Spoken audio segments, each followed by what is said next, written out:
students, hope you all are safe and healthy. आज ਆਪਾਂ chapter number 3 atoms and molecules ਨੂੰ discuss ਕਰਾਂਗੇ. So let us start with the introduction. So let us start with the introduction part. First of all, what is an atom? Atom is the smallest particle of an element. Atom ਕਿਸੇ ਵੀ element ਦਾ ਸਭ ਤੋਂ smallest particle ਹੁੰਦਾ ਹੈ. Means atoms ਜਿਹੜਾ ਹੈ ਜਿੰਨਾ ਵੱਧ ਤੋਂ ਵੱਧ ਆਪਾਂ ਸੋਚ ਸਕਦੇ ਹਾਂ ਕਿ ਕੋਈ ਚੀਜ਼ ਕੋਈ ਪਾਰਟੀਕਲ ਕਿੰਨਾ ਜ਼ਿਆਦਾ ਸਮੋਲ ਹੋ ਸਕਦਾ ਹੈ, ਐਟਮ ਉਸ ਤੋਂ ਵੀ ਸਮੋਲ ਹੈ.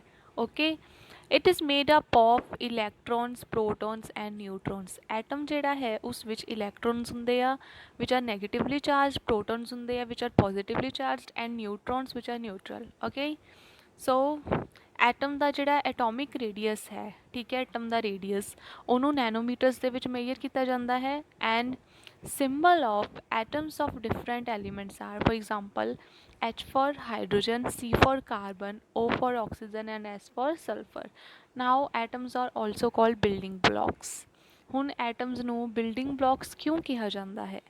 ਐਟਮਸ ਨੂੰ ਬਿਲਡਿੰਗ ਬਲੌਕਸ ਇਸ ਕਰਕੇ ਕਿਹਾ ਜਾਂਦਾ ਹੈ. Building blocks means like for example ਇੱਕ ਬਿਲਡਿੰਗ ਹੈ, ਉਹ ਕਾਹਦੀ ਬਣੀ ਹੁੰਦੀ? ਇੱਟਾਂ ਦੀ. ਇੱਕ ਇੱਕ ਇੱਟ ਲਗਾ ਕੇ ਆਪਾਂ ਪੂਰੀ ਇਮਾਰਤ ਖੜੀ ਕਰਦੇ. ਸਿਮਿਲਰਲੀ ਐਟਮਸ ਜਿਹੜੇ ਆ ਉਹ ਕੰਬਾਈਨ ਕਰਕੇ ਇੱਕ ਐਟਮ, ਦੋ ਐਟਮ, ਬਹੁਤ ਸਾਰੇ ਐਟਮਸ ਆਪਸ ਵਿੱਚ ਕੰਬਾਈਨ ਕਰਕੇ ਮੋਲੀਕਿਊਲਸ ਬਣਾਉਂਦੇ ਆ. ਓਕੇ, ਇਸ ਕਰਕੇ ਇਹਨਾਂ ਨੂੰ ਬਿਲਡਿੰਗ ਬਲੌਕਸ ਕਿਹਾ ਜਾਂਦਾ ਹੈ. Now next, laws of chemical combination. First one is law of conservation of mass. ਇਸ ਲਾਅ ਦੇ ਅਕੋਰਡਿੰਗ ਨਾ ਜੋ ਮਾਸ ਹੈ ਉਹਨੂੰ ਨਾ ਤਾਂ ਆਪਾਂ ਕ੍ਰੀਏਟ ਕਰ ਸਕਦੇ ਹਾਂ ਐਂਡ ਨਾ ਹੀ ਡਿਸਟਰੋਏ ਕਰ ਸਕਦੇ ਹਾਂ ਕਿਸੇ ਵੀ ਕੈਮੀਕਲ ਰਿਐਕਸ਼ਨ ਦੇ ਵਿੱਚ. It remains constant. Now second one is law of constant proportions. ਇਸ ਲਾਅ ਦੇ ਅਕੋਰਡਿੰਗ ਕਿਸੇ ਵੀ ਕੈਮੀਕਲ ਸਬਸਟਾਂਸ ਦੇ ਜਿਹੜੇ ਐਲੀਮੈਂਟਸ ਹੈ ਉਹ ਹਮੇਸ਼ਾ ਇੱਕ ਫਿਕਸਡ ਪ੍ਰਪੋਰਸ਼ਨ ਦੇ ਵਿੱਚ ਪ੍ਰੈਜ਼ੈਂਟ ਹੁੰਦੇ ਆ. For example hydrogen and chlorine. Okay, HCl. Hydrogen ਜੋ ਹੈ ਉਹਦੀ valency and chlorine the valency 'ਤੇ ਡਿਪੈਂਡ ਕਰਦਾ ਹੈ ਕਿ ਕਿੰਨੇ ਹਾਈਡਰੋਜਨ ਪ੍ਰੈਜ਼ੈਂਟ ਹੋ ਗਏ, ਕਿੰਨੇ ਕਲੋਰੀਨ. ਇਸ ਤਰ੍ਹਾਂ ਨਹੀਂ ਹੈ ਕਿ HCl ਫਾਰਮੂਲੇ ਦੇ ਵਿੱਚ ਲਾਈਕ HCl ਹੈ. It's not like H4 and Cl is 1.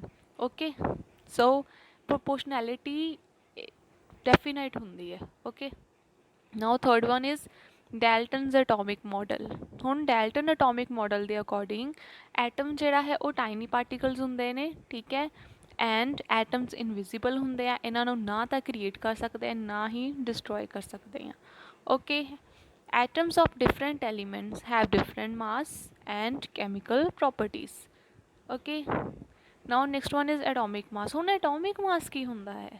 Okay, atomic ਮਾਸ ਜੋ ਹੈ ਉਹ ਆਪਾਂ ਇਹ ਪੜ੍ਹ ਲਿਆ ਕਿ ਇੱਕ ਐਟਮ ਦੇ ਵਿੱਚ ਇਲੈਕਟ੍ਰੋਨਸ ਹੁੰਦੇ, ਪ੍ਰੋਟੋਨਸ ਹੁੰਦੇ ਐਂਡ ਨਿਊਟਰਨਸ ਹੁੰਦੇ. ਨਾ ਉਹ ਕਿਸੇ ਐਟਮ ਦਾ ਵੇਟ ਕੀ ਹੁੰਦਾ, ਮਾਸ ਕੀ ਹੁੰਦਾ.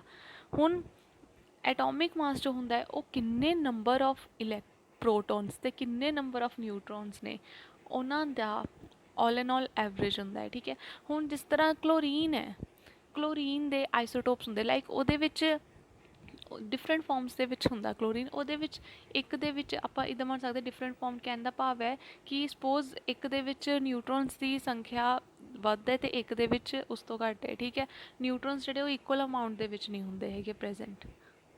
Okay, so all and all average ਕਿੰਨਾ ਮਾਸ ਹੈ ਐਟਮਸ ਦਾ, ਇੱਕ ਐਟਮ ਦਾ, ਠੀਕ ਹੈ, ਉਸ ਤੋਂ ਆਪਾਂ ਐਟੋਮਿਕ ਮਾਸ ਦਾ ਅੰਦਾਜ਼ਾ ਲਾ ਸਕਦੇ ਹਾਂ.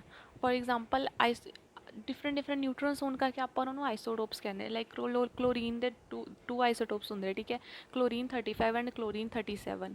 ਹੁਣ 35 ਐਂਡ 37 ਇਹਨਾਂ ਦਾ ਐਵਰੇਜ 35.5. ਫਿਰ ਆਪਾਂ ਕਹਿ ਦਿੰਦੇ ਕਿ ਐਟੋਮਿਕ ਮਾਸ ਕਲੋਰੀਨ ਦਾ 35.5 ਹੈ.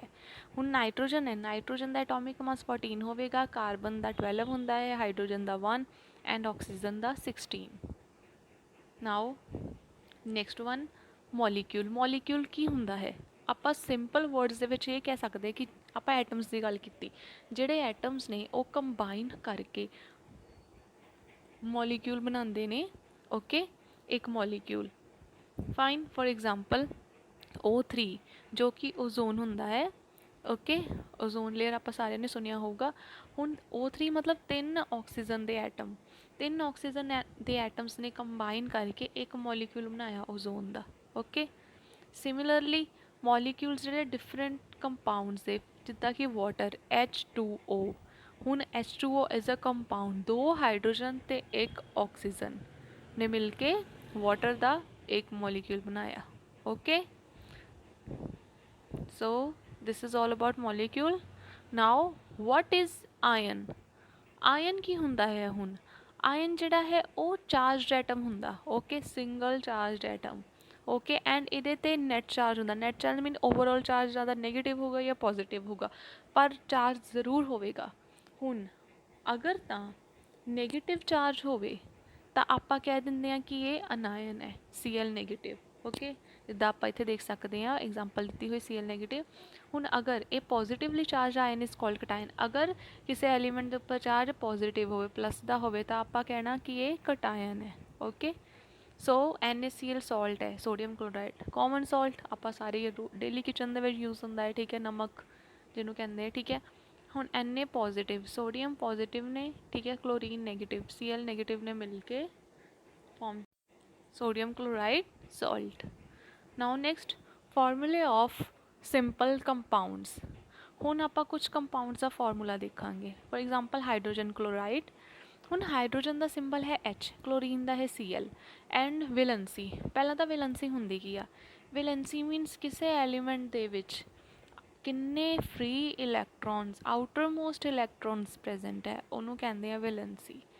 ਓਕੇ, ਹਾਈਡਰੋਜਨ ਦੇ ਕੋਲ ਵੀ ਇੱਕ ਇਲੈਕਟ੍ਰੋਨ ਹੈ, ਕਲੋਰੀਨ ਦੇ ਕੋਲ ਵੀ ਇੱਕ। Okay, outermost electron. So ਇਹਨਾਂ ਨੇ ਹਾਈਡਰੋਜਨ ਨੇ ਕਲੋਰੀਨ ਨਾਲ ਕੰਬਾਈਨ ਕਰਨਾ, H positive and Cl negative. Chlorine ਨੂੰ ਇੱਕ ਇਲੈਕਟ੍ਰੋਨ ਚਾਹੀਦਾ ਹੈ, ਹਾਈਡਰੋਜਨ ਇੱਕ ਤੇ ਪੋਜ਼ੀਟਿਵ ਚਾਰਜ ਹੈ, ਹਾਈਡਰੋਜਨ ਇੱਕ ਇਲੈਕਟ੍ਰੋਨ ਦੇ ਸਕਦਾ ਹੈ। ਠੀਕ ਹੈ, ਓਕੇ, ਇਸ ਤਰ੍ਹਾਂ ਇਹਦਾ ਫਾਰਮੂਲਾ ਬਣੂਗਾ HCl। Now second one is, ਹੁਣ ਆਪਾਂ ਲਾਅ ਆਫ ਕਾਂਸਟੈਂਟ ਪ੍ਰਪੋਰਸ਼ਨ ਪੜ੍ਹਿਆ ਸੀ। ਮੀਨਸ ਇੱਕ ਫਿਕਸਡ ਅਮਾਊਂਟ ਹੁੰਦੀ ਹੈ। ਠੀਕ ਹੈ, ਫਿਕਸਡ ਪ੍ਰਪੋਰਸ਼ਨ ਦੇ ਵਿੱਚ ਜਿਹੜੇ ਐਲੀਮੈਂਟਸ ਹੈ ਉਹ ਵੀ ਕੰਬਾਈਨ ਕਰਕੇ ਸੋਲਟ ਬਣਾਉਂਦੇ ਜਾਂ ਕੰਪਾਊਂਡਸ ਬਣਾਉਂਦੇ। ਹੁਣ ਫਾਰਮੂਲਾ ਹਾਈਡਰੋਜਨ ਸਲਫਾਈਡ ਦਾ ਹੈ। ਹਾਈਡਰੋਜਨ ਜਿਹੜੀ ਹੈ ਉਹਦਾ ਵੈਲੈਂਸੀ ਇੱਕ ਹੀ ਹੈ, ਸਲਫਰ ਦੀ ਵੈਲੈਂਸੀ 2 ਹੈ। Fine, hydrogen the 1 and sulphur the 2। Hydrogen ਜਿਹੜਾ ਹੈ, ਫਿਰ ਸਲਫਰ ਨੂੰ ਲਾਈਕ ਬੈਲੈਂਸ ਕਰਨ ਦੇ ਲਈ ਆਪਾਂ ਨੂੰ 2 ਹਾਈਡਰੋਜਨ ਚਾਹੀਦੇ, ਕਿਉਂਕਿ ਸਲਫਰ ਦੀ 2 ਹੈ ਵੈਲੈਂਸੀ। ਠੀਕ ਹੈ, ਸਲਫਰ ਨੂੰ 2 ਇਲੈਕਟ੍ਰੋਨ ਚਾਹੀਦੇ, ਹਾਈਡਰੋਜਨ ਨੇ ਤਾਂ ਇੱਕ ਹੀ ਦੇਣਾ, ਫਿਰ ਆਪ ਇੱਕ ਹੋਰ ਹਾਈਡਰੋਜਨ ਨੂੰ ਆਉਣਾ ਪਊਗਾ ਉਹਨੂੰ ਕੰਪਲੀਟ ਕਰਨ ਦੇ ਲਈ।